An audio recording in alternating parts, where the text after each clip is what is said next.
Looking back, I wish I had been given more counsel about the challenge of marriage and rearing children and how complex that is when you're my kind of very focused person with a great vision, pouring your heart into the work, generally 15 hours a day. Fortunately, I had read a little, and I'd read one book that certainly helped with the marriage, but I hadn't read that much about children and how that all works out. So that's something.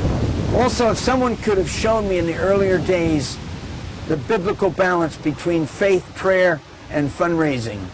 It took us about 20 years really to get that sorted out. We were more extreme on faith. We're not going to talk about money. We're not going to take offerings. That led to confusion, sometimes super spirituality, but we never had much counsel. We had more people saying, oh, you're a great work of faith. Yes, you're the best because you're just looking to God alone. So that led us to a wrong paradigm about business, about the arts. Dr. Schaefer helped us come out of that.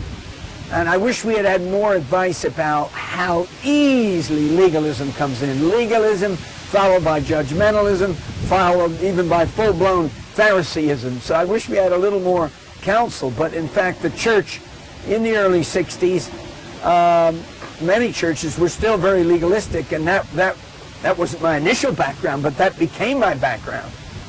Also through places like Moody Bible Institute.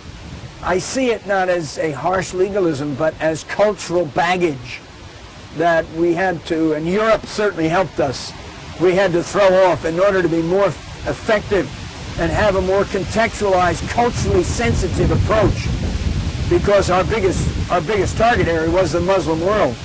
So we had a lot to learn as we pioneered from the very beginning of our work, before we ever had ships, as we pioneered work in places like Turkey.